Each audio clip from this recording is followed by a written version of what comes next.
So welcome to our next speaker, Victor Royo Viñuales.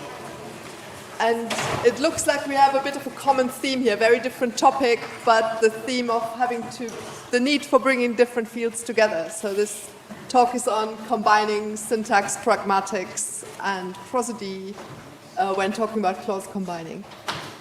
Take it away. Thank you. I wanted to start by saying thank you to everyone, because I'm really happy and honored to be here.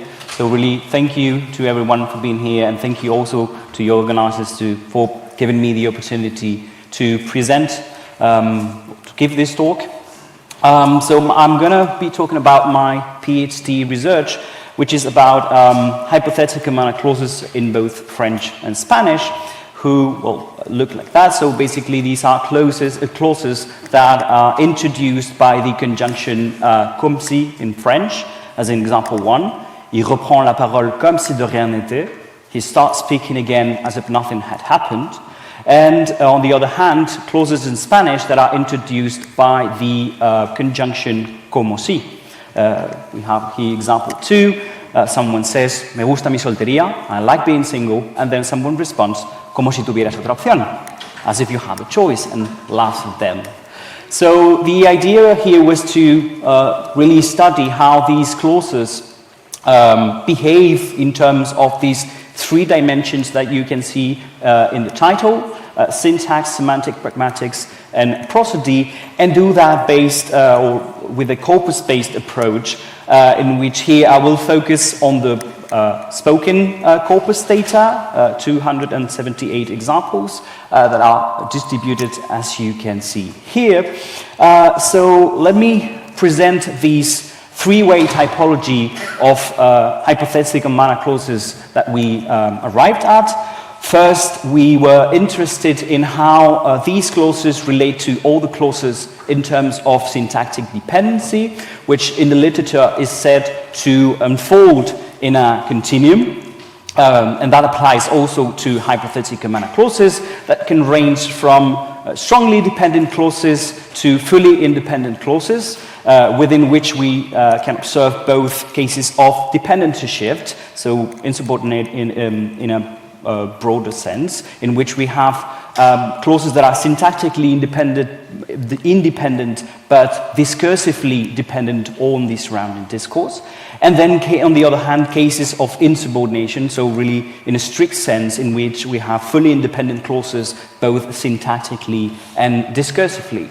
In between them, we can identify different degrees of syntactic dependency. On one hand, we have strongly dependent clauses within which we can subsume both complement clauses or obligatory clauses, as in examples 3 and 4. These are obligatory clauses, or clauses that show obligatoriness and are not preposable to the main clause. Then we observe, following Verstraeten's classification, what is called bound subordinate clauses, which are now non-obligatory clauses that are still not preposable to the main clause, as in example 5, trabaja como si no hubiese un mañana, she works as if or like there's no tomorrow. And then we have cases of, again, following Verstraeten's classification, free subordinate clauses that are again, non-obligatory, but now can be preposable to the main clause, and this is the case here in example 6 in French, comme si le froid ne suffisait pas, la météo annonce un nouveau cyclone. So as if the cold wasn't enough, the forecast announces a new storm. Secondly, as I said, we were interested in the semantic, or how these clauses behave in terms of their semantics and pragmatics. So we looked at the discourse functions they serve. We observe, of course, the expression of hypothetical manner, so how something is done. Je me rappelle comme si c'était hier. I remember that as if it was yesterday. We have cases of what we call hypothetical cause, in which, as you can see in example 8, iba dando tumbos como si estuviese drogado o algo. He was stumbling around as if he was on drugs or something. The speaker tries to, or uses this como si clause to hypothesize about the cause, or on what's happening on the main clause, or in the context, or something that can be assumed from the context.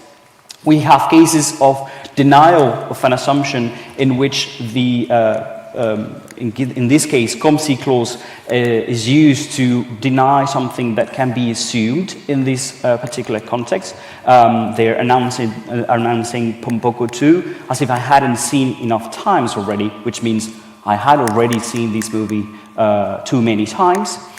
These three, I must already said, these three types are observed for both French and Spanish, and the two types that I'm going to present now are only present in Spanish. In which we found cases of nuanced agreement, in which the speaker says, tener un perro en casa supone una gran responsabilidad, no es un hijo, pero como si lo fuera. So having a dog in the house is a big responsibility. It is not a child. We agree that this is the reality. It is not a child, but we can suggest, or somehow it is, as if it were. And then cases of scalar evaluation, as the one in example 11, llevo tanto tiempo sin jugar a nada que por mí como si jugáramos a las cartas. So I haven't played anything for so long that we can even play cards for all I care. In these cases, what the speaker does with the como si clause is to set up a scale and put an extreme situation to have a hypothetical situation in that extreme to express that even if that extreme were the case, they wouldn't care or wouldn't mind, in this case, playing cards. That's great. Yeah, thank you. And then third, we were interested in knowing how these clauses are uttered by speakers in discourse in terms of the of F0 patterns. First, in terms of prosodic integration, so whether the hypothetical manner clause is integrated or not in the same intonation unit as the preceding clause, and we find different patterns. Whether it is preceded by a lone boundary tone with pitch reset, so it's not continue but really a pause between them and then a different onset, which normally marks non-prosodic integration. Then we have cases of a suspended tone in which we have a high boundary tone, but again with a pitch reset. We have here no, let's say, not continuation between the two of them, but a reset on the onset of the come-see clause, which again relates to a non-integration or non-prosodic integration.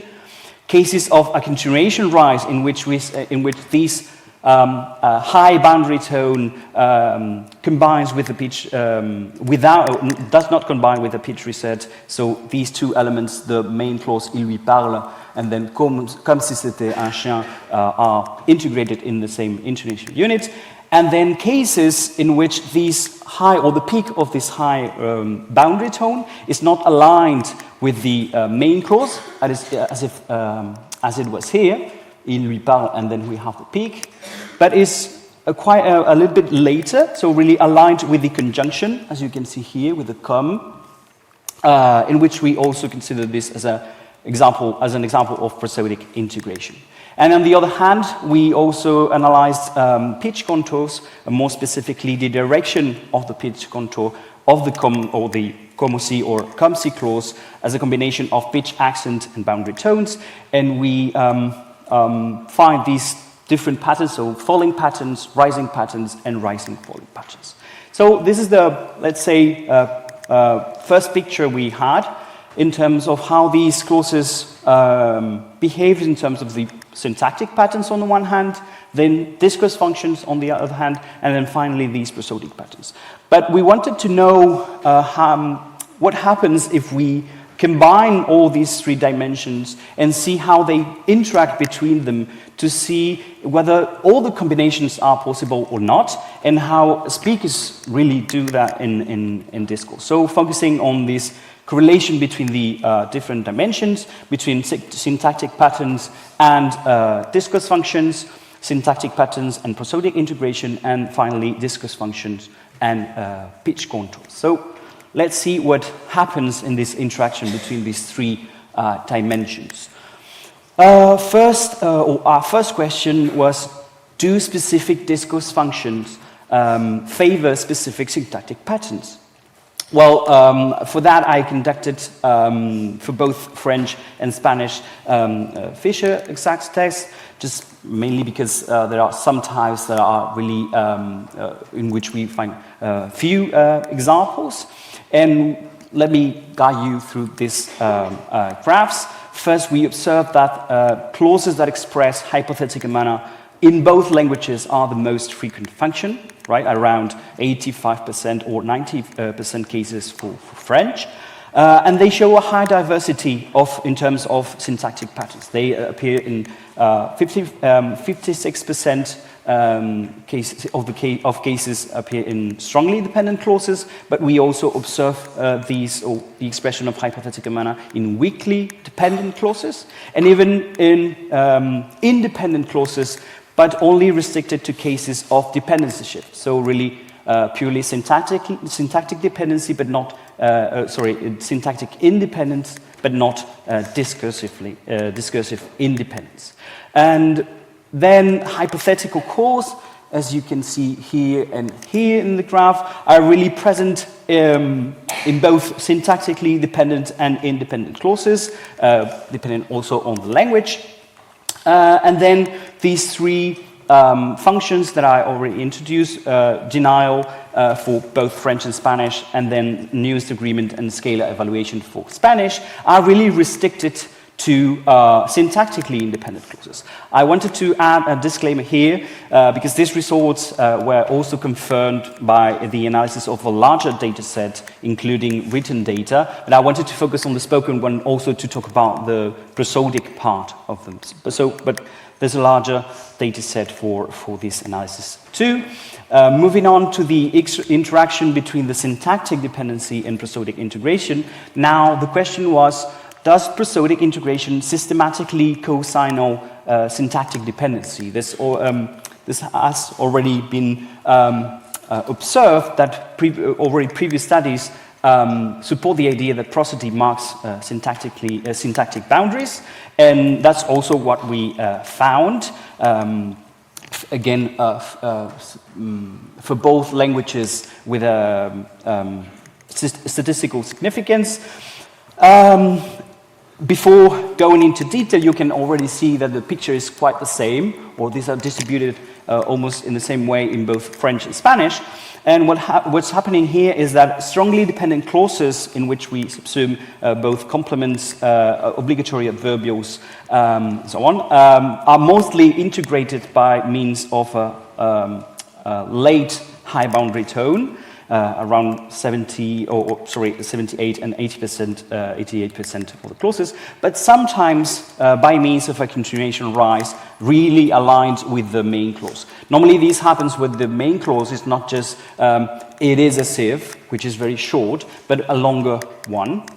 Then we have cases of weakly dependent clauses, so both bound and free, cases of both bound and free subordination, which are mostly integrated but with a high or higher ratio of non-integration. So here, speakers sometimes really integrate that into the same intonation units, but sometimes they don't.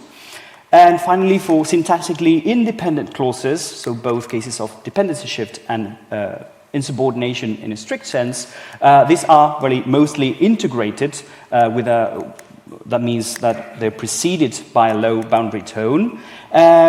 Even though in Spanish we find 25% of cases which show a continuation rise, which mainly correspond to cases of dependency shift. And then for the third interaction between these dimensions, between discourse function and pitch contours, we wanted to know whether these pitch contours systematically associate with the same discourse functions. That's what we observed for these two, for French and Spanish. On the one hand, and I will focus on hypothetical manner and denial as an assumption.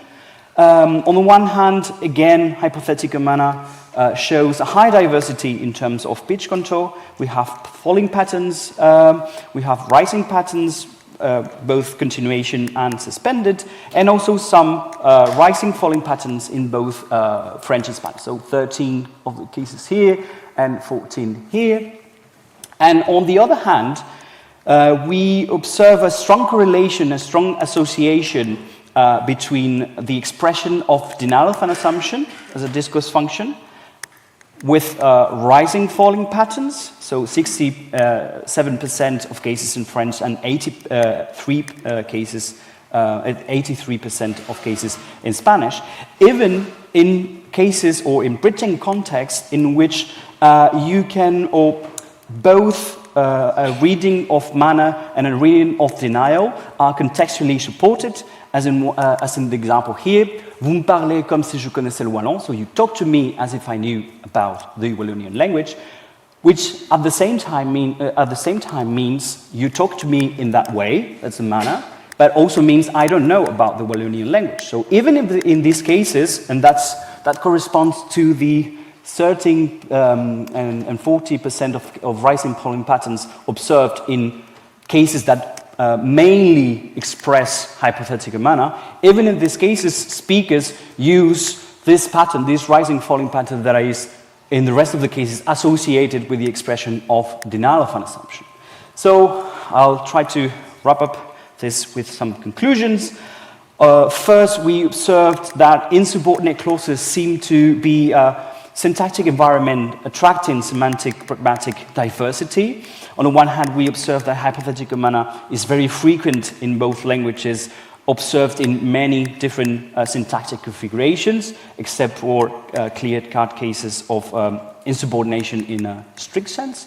But then denial for both in French and Spanish, and then nuanced agreement and scale evaluation for Spanish, which are the most, let's say, pragmatically salient functions with respect to manner, they are most different, are exclusively found in these syntactically independent clauses. Second, we observe that prosodic integration really co-signals different degrees of syntactic integration in both languages, almost in the same way. Strongly dependent clauses are integrated with the main clause. Weakly independent clauses allow for a freer choice between integration and non-integration, also dependent on whether the speaker wants to really focus on one or another, to really put a focus on it. And then independent clauses are really mostly not integrated with the preceding clause or the surrounding discourse. And finally, we really found this strong association between pitch contours as some specific discourse functions. On the one hand, the expression of hypothetical manner is most likely to be uttered with falling patterns, or or sometimes with a continuation rise, when after these clauses, all the clauses that come or can also relate to the main clause.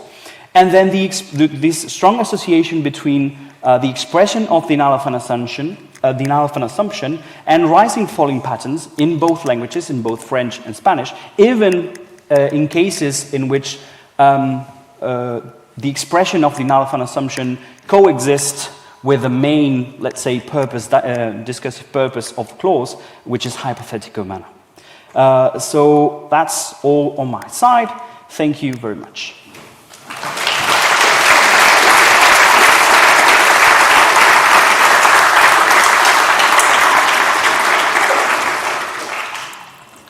Thank you very much, Victor.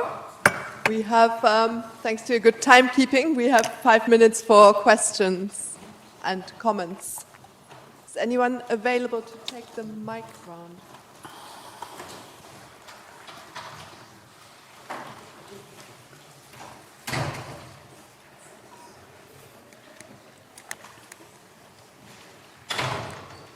Everyone is completely convinced. Okay.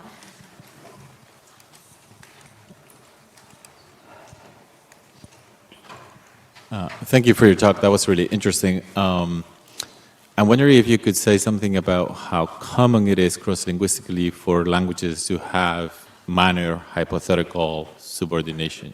Sorry, can you repeat? Like, you're talking about a very specific kind of subordinate clause, like that encodes minor hypotheticals, right? How common is that cross-linguistically? Because I can only think of it for Indo-European, but I don't know if other languages have that. I mean, we have only studied within the same research project these two Romance languages, which are French and Spanish, and for Germanic, English and Dutch. And we, except for some language-specific uses, like this two cases of nuanced agreement and scalar evaluation that are only found, well, scalar evaluation is the only one that is only found in Spanish. We couldn't imagine, or we couldn't find any of this in French, French, English, Dutch. But then for the rest of them, the patterns are mostly the same. Maybe not for the prosodic part. For example, in English, the expression of the denial-found assumption is mostly associated with a falling rising pattern instead of a rising falling one. But yeah, we were really restricted to these 4 languages, so I don't know about other languages. I can suppose some of them mainly functional features could be shared, but I'm not really sure. But yeah, thank you.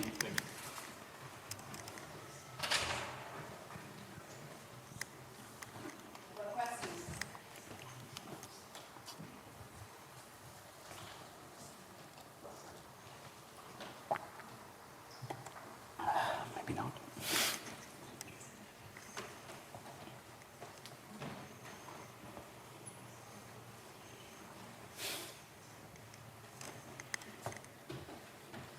Oh, that was clear. You had a nice example of a bridging context. Yeah. Did you find many of those? Because your sort of clear-cut examples of the denial were not that many, but maybe these bridging contexts are more... Yeah, I mean, the idea here of this bridging context is that in any case, when you express hypothetical manner, you have this reverse polarity interpretation, so saying you talk to me as if I knew the Wallonian language means I don't know about the Wallonian language. This is a basic, really semantic feature of these clauses, so clauses expressed in manner.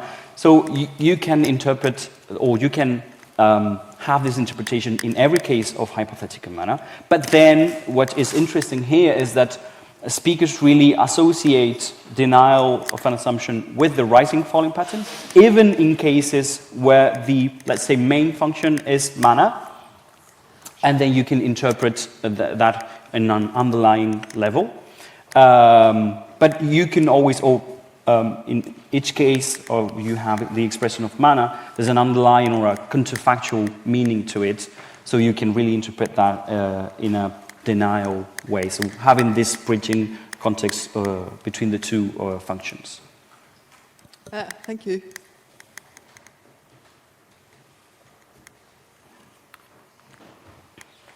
Any other questions?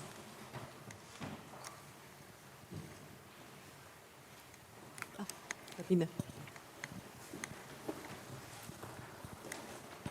Yeah, thanks very much. Very interesting. I'm just wondering whether you would expect that you find these correlations also in other contexts, and if you wanted to scale it up to a broader typological study, so what would you do, or how would you go about it? I really haven't thought of that specifically, but yeah, it would be interesting to see whether these patterns, well, here these are two really closely related languages, but some of these patterns are already observed in, as I said, English and Dutch, not every of them. So yeah, it would be, I haven't really thought of that specifically, but yeah, it would be interesting to see whether hypothetical manner clauses cross-linguistically have these patterns and this same correlations between the 3 dimensions that I just presented. So between syntactic and discursive patterns, and then with prosody, each of them. Yeah, thank you. Any very quick, urgent question?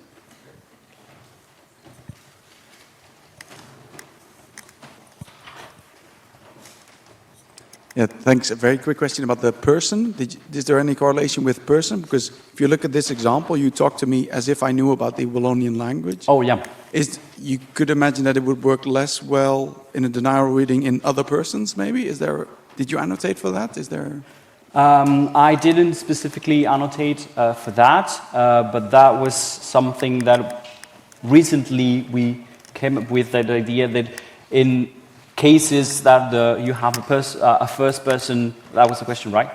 Yeah, having a first person subject, you're more likely to have some epistemic authority among the content of the clause, so you should be, let's say, closer or more certain that this is not the case, and you can assert that or deny and assert at the same time, or even in cases, as I presented earlier, in which you don't have a first person, but you have some kind of first-hand knowledge. There's an example saying, como si fueran mis hijos, as if they were my children, so you know exactly if those are your children or not. So that's not something we coded for, but that would be interesting to see how this integrates these patterns and how to classify them. So yeah, thank you.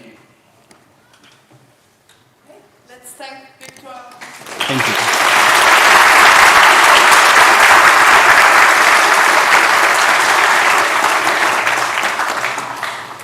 And we continue in this room.